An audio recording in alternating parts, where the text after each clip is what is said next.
ঘড়ির কাঁটায় এখন 3:30। আর এত ভোরে উঠে কোথায় যাব সেটা আশা করি ভিডিওর থাম্বনেল দেখেই আপনারা বুঝতে পেরেছেন। আজ যাব দক্ষিণেশ্বর।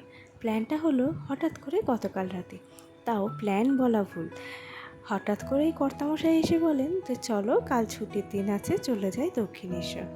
আবার শুধু দক্ষিণেশ্বরেই শেষ নয়, শাশুড়ি মা এসে বললেন মামা শ্বশুর বাড়ির থেকে ফোন করেছে ওখানে আম আনতে যাওয়ার জন্য।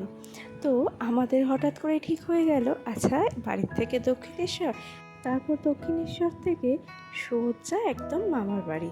এই ধরুন আমাদের বাড়ির থেকে দক্ষিণেশ্বর প্রায় ওই 70 কিলোমিটার মতন, আর দক্ষিণেশ্বর থেকে আবার পূর্বস্থলী ওই 120 থেকে 122 কিলোমিটার মতন, মানে প্রায় ধরুন হরে ঘরে ওই 200 কিলোমিটার। আবার পূর্বস্থলী থেকে বাড়ি ফেরাটাও ওই 120 কিলোমিটার, মানে কতটা জার্নি হয়েছে আশা করি বুঝতেই পারছেন। তো নমস্কার, কেমন আছেন আপনারা সবাই? এতটা জার্নি করার পরে আর নতুন করে ব্লগটা এডিট করতে ইচ্ছা হয়নি, তাই আজকে এডিট করতে বসেছি। আর আজকে আপনাদের সাথে সব গল্প করে নেব। তো আশা করছি আপনারা সকলে খুব ভালো আছেন, আমিও কিন্তু বেশ ভালো আছি। ছোট থেকেই ঘুরতে আমি প্রচণ্ড ভালোবাসি।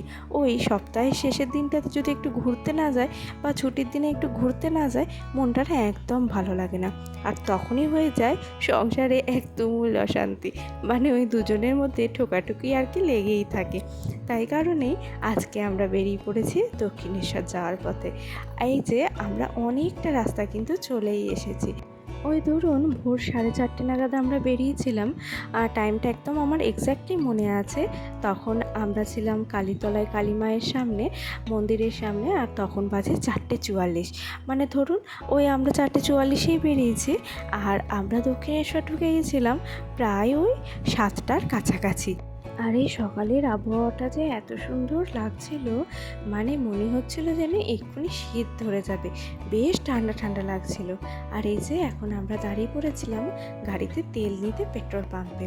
আর জানেন আমার এই ছোট্ট বাহনটা যে আমাদের এতটা স্বাদ দেবে সেটা আমরা কল্পনাও করতে পারিনি। ভাবা যায় 110 সিসির এই ছোট্ট স্কুটিটা আমাদের প্রায় 200 কিলোমিটার ভ্রমণ করিয়েছে, ভাবুন তো। আর এই যে শহরের রাস্তাঘাটে দেখতে কিন্তু বেশ ভালো লাগছিল, মাঝে মাঝে দাঁড়িয়ে পড়ছিলাম আর সেখানে কিছু ফটোও তুলে দিচ্ছিলাম। ওয়েদারটা খুব ভালো লাগছিল। এই দেখুন রাস্তাটা আশা করি যারা দক্ষিণেশ্বর গেছেন তাদের কাছে খুবই পরিচিত। এই যে এদিকে ট্রেন লাইন, আর এদিকে মা গঙ্গা, আর ওই যে দূরে দেখা যাচ্ছে মায়ের মন্দিরের চূড়ো, আর ওই যে সূর্যি মামাও আকাশে একটু একটু করে উঁকি দিচ্ছে। আমি তখন খুব ছোট, হয়তো 4 বা 5-এ পড়ি। তখন একবার মা বাপির সাথে এসেছিলাম এই দক্ষিণেশ্বর, আবছা আবছা কিছু মনে আছে। তো মন্দিরের ভিতরে যখন প্রবেশ করি তখন কিন্তু বেশ ভালোভাবেই মনে পড়ে যায় যে এই জায়গাটাতে এসে আমরা বসেছিলাম, এইখানে গঙ্গাতে আমরা স্নান করেছিলাম। তো এই সকল ছোটোবেলার টুকিটাকি কথাও কিন্তু মনে পড়ে যাচ্ছিল। আর এই যে আমরা এখন দক্ষিণেশ্বরের গেটের সামনে চলে এসেছি। ওই যে দূরে দেখা যাচ্ছে গেট। এখন রাস্তাটা বেশ ভালোই করেছে, কারণ ওপর দিয়েও স্কাই ওয়াক করা আছে, তো মানুষের আর সেইভাবে কষ্ট হয় না। এই যে আমরা চলে এসেছি দক্ষিণেশ্বরের মায়ের মন্দিরের মূল প্রবেশদ্বারে। আর এরপরে আমরা গাড়িটা পার্কিং করে নেব। আর এখানে জানেন তো ঘন্টা হিসেবে পার্কিং চার্জটা নেওয়া হয়। আমরা ওই 3 ঘন্টা মতন গাড়িটা রেখেছিলাম, তো পার ঘন্টাতে এখানে 10 টাকা করে 2 হুইলারের জন্য নেওয়া হয়। এই যে এখন কিন্তু পার্কিং লট একদমই ফাঁকা বললেই চলে। আর একটু বেলা বেড়েছিল যখন, মানে যখন আমরা পুজো দিয়ে বেরোচ্ছিলাম, তখন কিন্তু পার্কিং লট একদম ভর্তি হয়ে গেছিলো। আর মায়ের মন্দিরে পুজো দেওয়ার লাইনটা এই পার্কিং লটটাকে ঘিরে যে পুকুরটা আছে সেই পুকুরটাকে ঘিরে কিন্তু পুজো দেওয়ার লাইন পড়ে গেছিলো। এই যে দেখুন এই পুকুরের জলে কত সুন্দর মাছগুলো খেলা করছে, একদম নির্ভয়ে নির্ভাবনায়।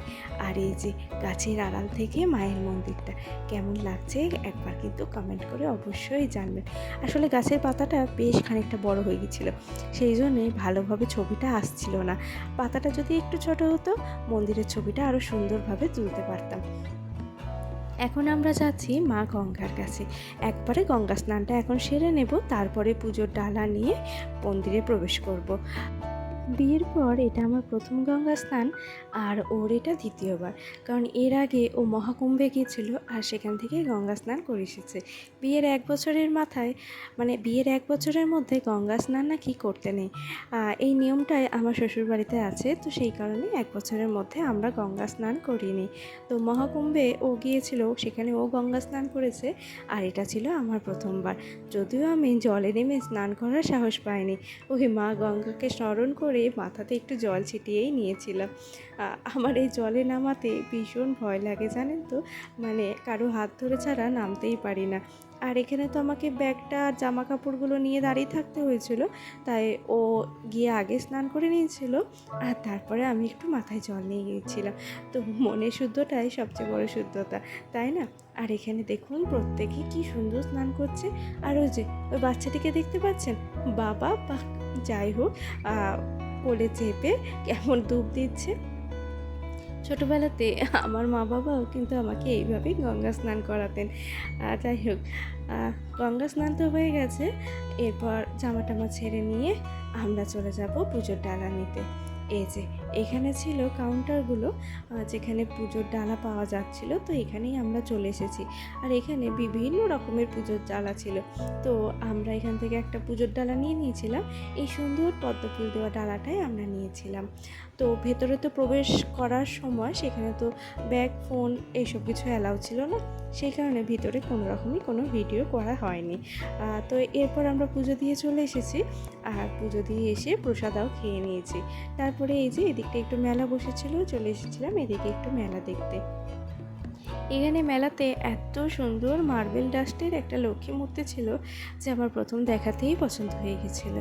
আর সেই লক্ষ্মী মূর্তিটা নিয়ে নিয়েছিলাম আমার বাবার বাড়ির জন্য। সেখানে মায়ের যেহেতু নতুন এখন ঠাকুরঘর হয়েছে, সেই কারণে একটা সুন্দর লক্ষ্মী মূর্তি নিয়েছিলাম। লক্ষ্মী মূর্তিটা আর এখানে তোলা হয়নি, তো সেটা আমি অন্য কোনো সময় আপনাদের দেখাবো। আর নিয়ে নিয়েছিলাম একটা চন্দন কাঠ, সেটা নিয়েছিলাম এই শ্বশুরবাড়ির জন্য। এখানে চন্দন কাঠটা একদমই শেষ হয়ে গেছিলো, আর চন্দন ছাড়া তো পুজো আজা কমপ্লিটই হয় না, তাই না? তো দক্ষিণেশ্বর আসবো আর তারপর কচুরি খাবো না, তাও তো হয় না। তো তারপরে এখানে যে ফুড প্লাজাগুলো ছিল সেখানেই চলে এসেছিলাম, আর আমরা নিয়ে নিয়েছিলাম ছোলে ভাটুরে। তো দুজন মিলে কিন্তু এই ছোলে ভাটুরেটা একদমই শেষ করতে পারছিলাম না। আর এটা ছিল পার পিস 50 টাকা, মানে ছিল দু পিস করে ছোলে ভাটুরে, তার সাথে ছিল ছোলে, আর ছিল একটু স্যালাড, আর ছিল একটু চাটনি। তো এই একটা প্লেট নিয়েছিল 100 টাকা করে। তো চলুন এরপর আমরা বেরিয়ে পড়ি। আজ আর বেলুড় মঠ যাবো না, এরপর কখনো একসময় এসে বেলুড় মঠটা ঘুরে আসবো। আর এরপর না বেরোলে আবার পূর্বস্থলী পৌঁছাতে অনেকটা সময় লেগে যাবে। আর হ্যাঁ, আপনাদের তো বলাই হলো না, জানেন পুজোটা ওই আধা ঘন্টার মধ্যেই কিন্তু আমরা দিয়ে বেরিয়ে চলে আসতে পেরেছিলাম। আর মাকে একদম মন ভরে দর্শন করেছিলাম। মনটা যে কী ভালো লাগছিল, আর মাকে লাগছিল অপরূপ সুন্দর, মনে হচ্ছিল শুধু দু চোখ ভরে দেখেই যায়। তো চলুন এবার আমরা বাইরের রাস্তা ধরে নিয়েছি, আর মন্দির প্রাঙ্গণ থেকে বেরিয়েও পড়েছি। তাহলে আজকের মতন ব্লগটা এখানেই শেষ করছি। সবাই ভালো থাকবেন, সুস্থ থাকবেন, মায়ের দয়ায় আপনাদের সবার জীবন হয়ে উঠুক সুখময়, জীবন থেকে কেটে যাক সকল আধার। আর শেষকালে আপনাদের জন্য রেখে গেলাম মুঠোফোনে বন্দি কিছু স্মৃতি, যে স্মৃতিগুলো বৃদ্ধ বয়স পর্যন্ত থেকে যাবে, আর রয়ে যাবে এই সুখের একটা দিন। তো চলুন আজকের মতন টাটা, সবাই ভালো থাকবেন।